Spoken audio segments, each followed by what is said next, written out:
Pampatigas, meron? Pampatigas. Meron ka Ano ba doon? ito mga lalaki? Oo. Pampatigas. Ito ang kailangan nyo, pampatigas sa paninigod. Ayoko niyan. Desisyon sa buhay, gaganda. Hindi totoo yan. Totoo ito. Tara na, pare. O, ito! Lang yan. Sus Mariosep ng mga lalaki ito. Ate! Kuya! Mga magkano yun? Alin natin? Ayun yung gayuma. Gayuma, murang-mura ate. Napaka-epektibo. Sinasabi ko maganda sa'yo, to. nagamit ko, kalahati ng edad mo, kaya mong paibigay Ah, sa'yo. oo. Maganda nga to. Maganda po ate. Yan ang pinakamalaking pagkakamali. Betsin at tubig lang yan. Naku, Pampatay sa wag na aso lang yan. Peke pala to. Naku, wag na. O rito ate! Ate! Ate! Ate! Ate! Ate Insenso! Pangontra sa masasamang espiritu! Ano?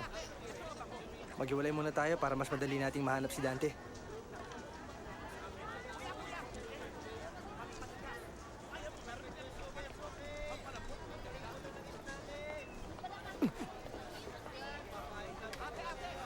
Excuse me ho. Kayo ba si Mang Dante?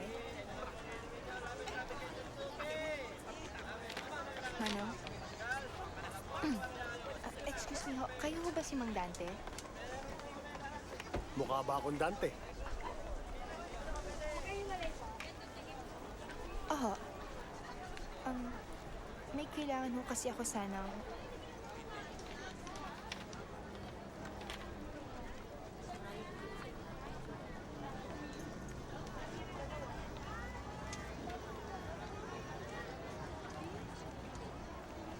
Ano yung sinasabi mo? si Mang Dante ho sana. Si Dante. Si Dante. Oo. Oh, nakikita mo ba yung tindahan na yun? Excuse me po. May kilala po ba kayong Dante Marasigan? Aha, nabentahan kanya ng peke, no? Sinasabi ko na nga, be. Pero buti na lang to sa akin, lahat authentic. Gusto mo? Nakikita mo yung nagtitinda ng taho. Yun si Dante. Hoy! Dante! Ako nga, tigil-tigilan mo ng pang-okra ng mga paninda ko ha. Tingnan mo, nawawala ng mga customer ko, wala na bumibili sa akin. Pag ako hindi nakapagpigil, malalagot ka sa akin, Dante. Relax ka lang. Baka atakihin ka sa puso. Atakihin ako sa puso. Anong atakihin ako sa puso? Oh, Ano naman yan? anting-anting. Pampahaba ng buhay. Pampahaba ng buhay? Huh! Oh, ate, anting-anting.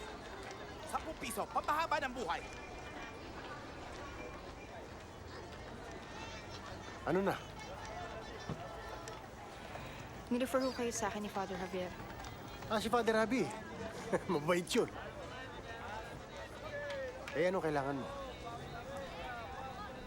May nagbumulto ho kasi sa akin eh. Congratulations, Iya. Ano pangalan nagmumulto sa'yo? Casper. Pinapatay ng multo ang mga kaibigan ko.